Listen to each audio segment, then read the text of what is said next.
Okay so guys this is Raunak and your most welcome in my channel craze of life में। हर्षद मेहता ये नाम सुनते ही शायद कुछ लोगों को पता चल गया होगा कि मैं किस टॉपिक पे बात करने जा रहा हूँ, और जिन्होंने इनका नाम सुना तक नहीं है मैं उनको शॉर्टकट में बताऊं तो इसने अपने टाइम में पूरे भारत को हिलाकर रख दिया था। इसने लोगों के साथ एक ऐसा फ्रॉड किया था जिसे लोग सोच भी नहीं सकते हैं। इवन लोग इन्हें भगवान भी मानने लगे थे। लोगों को क्या पता था कि हम जिसे भगवान माने हैं वो एक बहुत बड़ा शैतान है। इनफैक्ट इन्हें उस टाइम शेयर मार्केट का बेताज बादशाह भी कहा जाता था।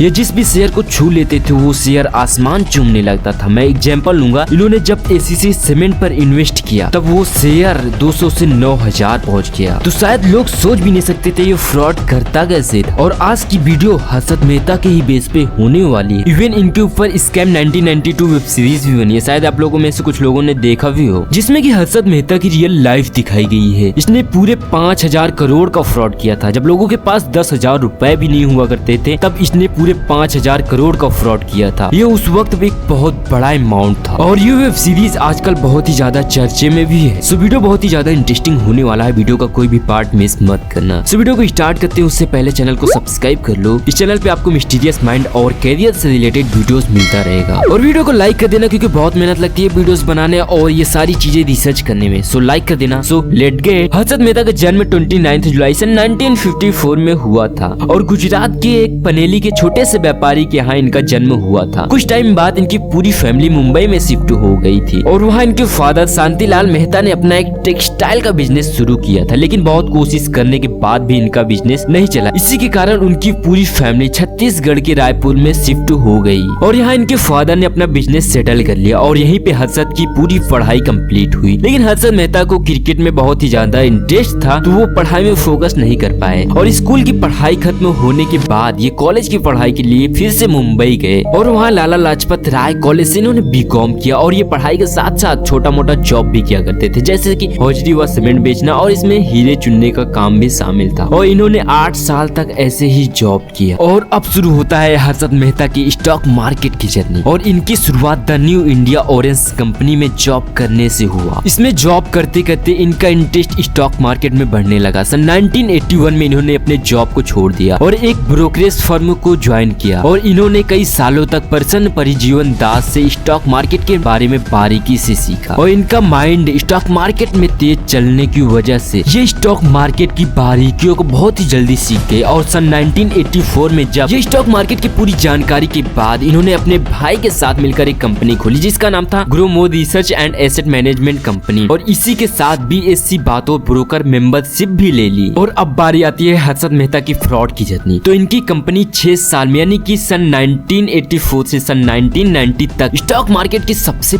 बड़ी कंपनी बन गई और सभी पेपर और मैगजीनों में इनका पोस्टर लगने लगा था और दुनिया भर के लोग इनसे मिलने के लिए तरसते थे। और इनके घर और इनकी गाड़ियों ने इन्हें एक सेलिब्रिटी बना दिया था और ये जिस भी शेयर पे पैसा लगा देते थे समझो वो शेयर आसमान छूने लगता था। इसका एग्जाम्पल मैंने पहले ही दे दिया था और इसी के कारण ये करोड़ों रुपए कमा लिया करते थे, जिसकी वजह से वो बहुत ही कम टाइम में इतना सक्सेस हो गए थे कि जितना लोग सोच भी नहीं सकते हैं। और इसी के बाद ही लोगों के मन में ये भी आ रहा था कि कोई इंसान इतना सही कैसे हो सकता है, मतलब कि जिस भी शेयर पे पैसा लगा देते थे वो डायरेक्ट हाई लेवल पे कैसे पहुंच जाता था। और लोगों के इसी डाउट ने हर्षद मेहता को आसमान से जमीन पे गिरा दिया और इसी के साथ ही लोगों ने हर्षद मेहता के खिलाफ सबूत इकट्ठे करने शुरू कर दिए। तभी 23 अप्रैल सन 1992 के दिन सुचेता दलाल ने अपने कॉलम में हर्षद मेहता का पर्दाफाश कर दिया, जिसकी वजह से हर्षद मेहता को अरेस्ट कर लिया गया। अब सवाल ये आता है कि हर्षद मेहता ने इतना बड़ा फ्रॉड किया कैसे और इनका फ्रॉड सक्सेस कैसे रहा। तो इन सभी सवालों को जवाब सुचेता दलाल ने अपने कॉलम में ही बता दिया था। उन्होंने बताया था कि हर्षद मेहता बैंकों में कमियां ढूंढकर उसे अपने फायदे के लिए यूज करता था। अगर मैं क्लियरली बताऊं तो हर्षद मेहता RF का यूज किया करता था, मतलब कि रेडी फॉरवर्ड डील का यूज किया करता था। तो अब जानते हैं रेडी फॉरवर्ड डील होता क्या है। तो जो हमारे देश की सरकार होती है ये किसी प्रोजेक्ट या फिर योजनाओं के लिए एक सिक्योरिटीज जारी करती है ताकि प्रोजेक्ट और योजनाओं के लिए पैसे कवर हो सके और इसके बाद सरकार बैंक को सिक्योरिटीज दे देती थी, जिसके लिए सरकार को बैंक और इन्वेस्टर मिलकर पैसा देते थे। इसके लिए सरकार उनको इंटरेस्ट यानी कि ब्याज सहित पैसे देती थी और इसी तरह जब बैंक को पैसे की जरूरत पड़ती थी तो वह दूसरे बैंक को सिक्योरिटीज देकर उनसे पैसे ले लेती थी और जब उसके पास पैसा हो जाता था तो वो सिक्योरिटीज लेकर उसे पैसे वापस कर देती थी और इसी तरह सभी बैंकों का आपस में लेन देन चालू रहता था। और फिर कुछ लोगों ने इसमें दलाली करना शुरू कर दिया, मतलब कि दलाल सिक्योरिटीज देने वाली बैंक को सिक्योरिटीज लेने वाले बैंक से मिलाती थी, जिसकी वजह से दलाल को उनका ब्रोकरेज रेट भी मिल जाता था, उनको अच्छा खासा प्रॉफिट हो जाता था। और यही हर्षद मेहता भी करता था, लेकिन हर्षद मेहता ने बैंकों के बीच में एक कमियां ढूंढ ली थी, जिसका फायदा वो गलत तरीके से उठाने लगा था। हर्षद जब किसी बैंक के सिक्योरिटीज के बदले किसी दूसरे बैंक से लोन लेता था, तब वो पैसा बैंक को देने की बजाय उसे स्टॉक मार्केट पर इन्वेस्ट कर देता था, और इसी के कारण ही शेयर्स बहुत ही हाई लेवल पर पहुंच जाता था। जब वो बैंक हर्षद से अपने सिक्योरिटीज का पैसा मांगती थी, तो वो किसी नए बैंक से पैसा लेकर पहले वाले बैंक को वापस दे देती थी, और इसी तरह हर्षद के पास हर समय करोड़ों रुपए रहा करता था, जिसका यूज करके वो स्टॉक मार्केट पर इन्वेस्ट किया करता था। और इनकी कहानी यहीं पर खत्म नहीं होती है। जब इनको और भी ज्यादा स्टॉक मार्केट में पैसा लगाने की जरूरत पड़ी, तो ये और भी बड़ा फ्रॉड करने लगे। मतलब कि उसमें जब एक बैंक दूसरे बैंक से सिक्योरिटीज के बदले पैसे लिया करती थी, तब एक इम्पोर्टेंट पेपर की जरूरत पड़ती थी, और हर्षद मेहता ने उस पेपर की नकली कॉपी बनाकर